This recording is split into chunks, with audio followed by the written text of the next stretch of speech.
Jon Bon Jovi sat alone in his home office, looking at a photograph he kept in his desk drawer but rarely allowed himself to see.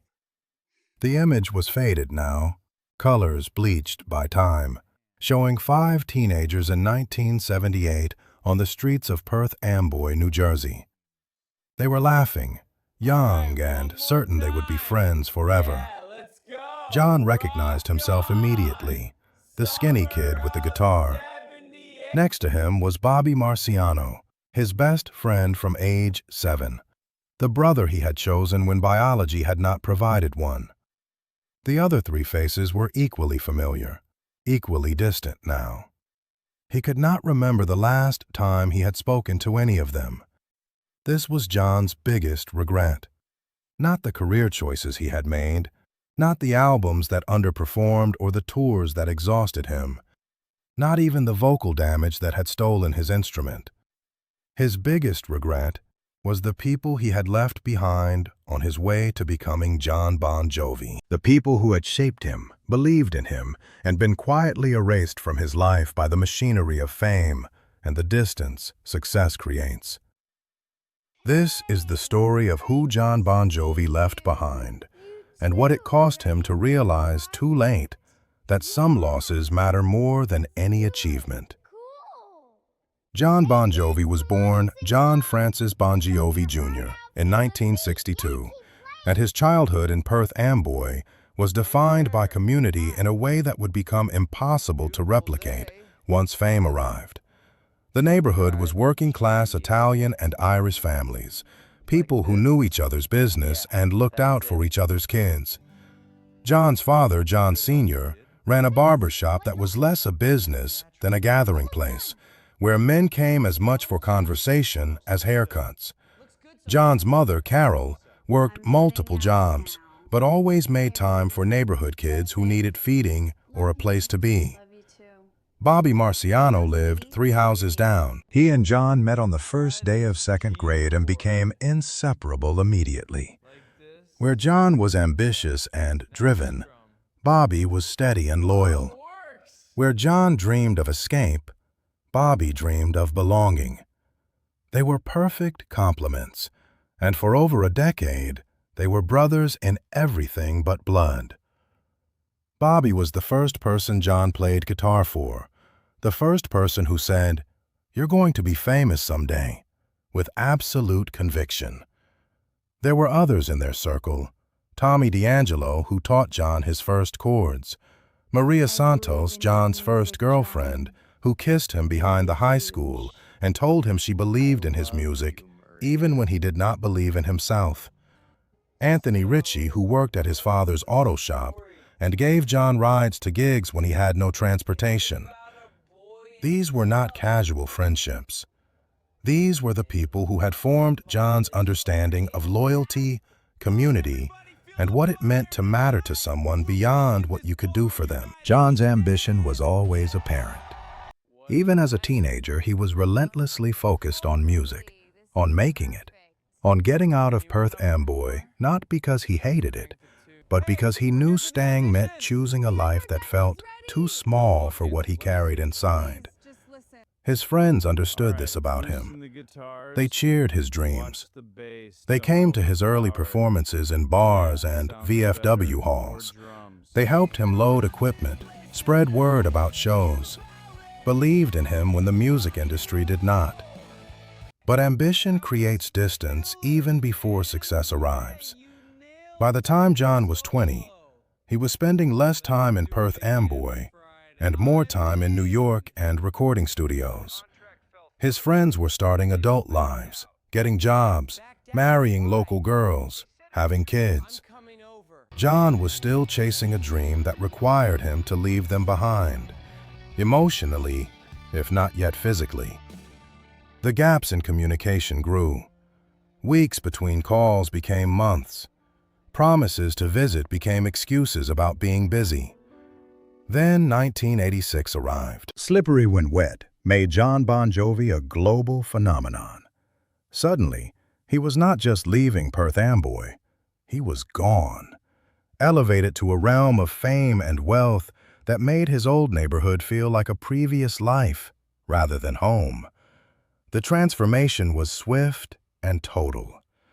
Within a year, Jon went from being John from down the street to being Jon Bon Jovi, a name that had to be written in capital letters because it was no longer just a person, but a brand. Bobby Marciano tried to maintain the friendship. He would call the numbers he had for Jon, leaving messages that went unreturned. He sent letters to the record label asking them to forward messages to his childhood best friend. He showed up at a concert in New Jersey in 1987, hoping to see Jon backstage like old times. Security stopped him. "I'm his best friend," Bobby explained. "We grew up together." The guard looked at the list. "Your name's not here." Bobby left without seeing Jon, driving home to Perth Amboy, understanding that his best friend was gone, replaced by someone famous and unreachable. Jon knew what was happening. He received some of Bobby's messages. He saw the requests for backstage passes, but he did not respond, and the reason was complicated and painful. Part of him wanted to maintain the connection, wanted to prove that fame had not changed him. But another part, the part that was being constructed by managers and publicists and the music industry machine, understood that maintaining old friendships would require maintaining his old self. And the industry did not want his old self. They wanted Jon Bon Jovi, the rock star, the aspirational figure who had transcended his origins rather than remained attached to them. So Jon made a choice that felt pragmatic at the time, but would haunt him for decades. He let the old friendships fade. He stopped returning calls. He avoided Perth Amboy. When interviews asked about his roots, he gave sanitized versions of his working-class background that sounded authentic but revealed nothing real. The people who had actually been there, who had actually shaped him, became invisible in the narrative of his success. His father, Jon Sr., felt the distance acutely. He still cut hair in the same barber shop, still lived in the same modest house. His son was one of the biggest rock stars in the world, but they barely spoke. Not because of anger, but because they no longer knew how to talk to each other. Jon Sr. was proud of his son's success, mentioned it constantly to customers. But he also mourned the loss of the boy who used to practice guitar in the apartment above the shop, the kid who used to help sweep hair off the floor. That boy had disappeared, replaced by someone who lived in mansions and traveled in private planes and did not need his father anymore. Jon's mother, Carol, tried to bridge the gap. She would call, checking in, asking when Jon was coming home for dinner. "Soon, Mom," Jon would say. "I'm just really busy right now." The promises accumulated, unfulfilled. Carol understood that her son had responsibilities, demands on his time that she could not imagine. But she also understood that he was choosing distance, that busy was sometimes code for, "I've moved beyond this life." The relational cost was not just with his family. Maria Santos, Jon's first girlfriend, had loved him when he was nobody, when all he had was a guitar and impossible dreams. She had believed in him completely, had told him he would make it when everyone else told him to be realistic. When Jon became famous, Maria saw him on MTV and felt proud and heartbroken simultaneously. He had made it, but he had made it without her. And there had been no acknowledgement of what her belief had meant to him during the years when belief was all he had. Anthony Ritchie, who had driven Jon to countless gigs, who had given him money for guitar strings when Jon was broke, who had been there for hundreds of small kindnesses that add up to real friendship, stopped hearing from Jon once success arrived. Anthony tried not to feel bitter. He understood that Jon's life had changed in ways Anthony could not comprehend. But there was hurt in the silence, in being erased from a story he had helped write. Tommy D'Angelo, the guy who had taught Jon his first chords, saw Jon on a magazine cover at a newsstand in 1987. The headline called Jon "Self-Taught Musical Genius." Tommy stood there holding the magazine, looking at his old friend's face, knowing the article was technically true, but emotionally false. Jon had been taught, by Tommy and others, in basements and backyards, through patience and friendship. But that truth was not as marketable as the self-made myth, so it had been discarded along with the people who represented it. The most painful estrangement was with Bobby Marciano. Bobby had been Jon's best friend for 15 years. They had shared everything, secrets and dreams, and the mundane details of daily life that create intimacy. Bobby had believed in Jon's music when Jon himself had doubts.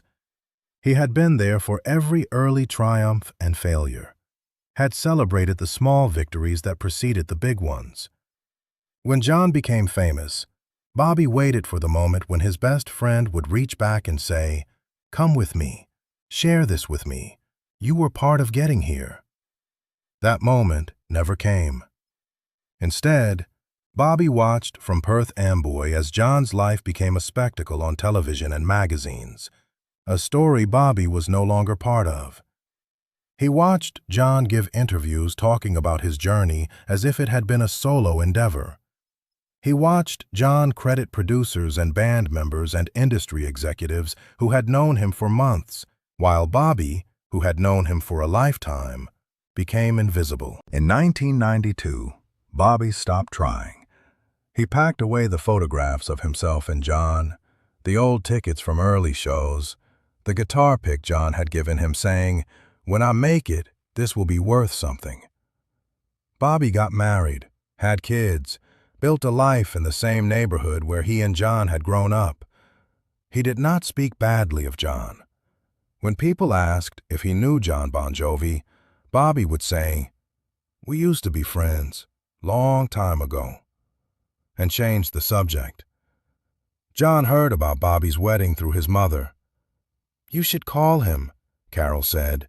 "He's your oldest friend."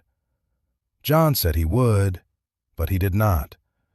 The gap had become too wide, the silence too long. What would he say? "Sorry, I've been busy being famous." The excuse sounded hollow even in his own head. So he did nothing, and the friendship that had defined his youth died quietly, unmourned except by the people who remembered what it had been. The years accumulated. Jon's career continued. Massive success followed by periods of reinvention, tours and albums, and all the mechanics of being a rock star. He married Dorothea Hurley, his high school sweetheart, the one person from his past he had managed to keep.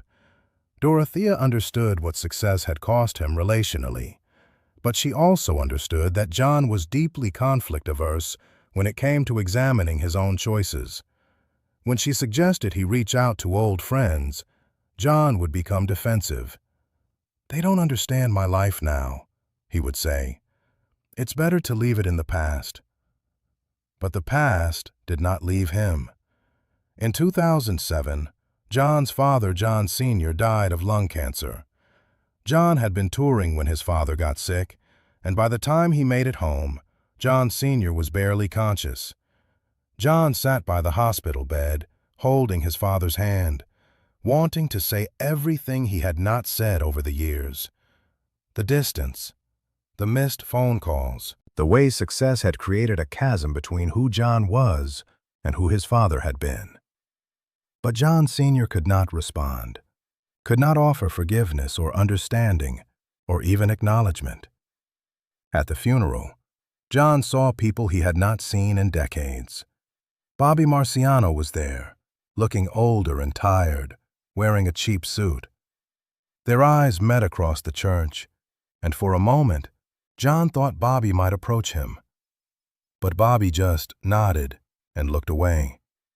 And Jon understood that the friendship was truly gone, buried alongside all the other connections he had failed to maintain. Jon's mother, Carol, pulled him aside at the reception. She was grieving her husband, but she was also angry at her son in a way she had never allowed herself to be before. "Your father loved you so much," she said, her voice shaking. "He was so proud of you. But you broke his heart, Jon. You stopped being his son. You became this famous person who was too important to come home for dinner, too busy to call on his birthday. He died feeling like he'd lost you years ago." The words were devastating because they were true. Jon had sacrificed his father's relationship for the sake of a career that required him to be someone his father no longer recognized. The regret was immediate and crushing. He had achieved everything he had wanted professionally, but he had lost the man who had supported him before any of it mattered, and there was no way to get that back. After his father's death, Jon tried to change. He reached out to old friends, sent messages through intermediaries, attempted to rebuild bridges he had burned through neglect. Some people responded tentatively. Others did not respond at all.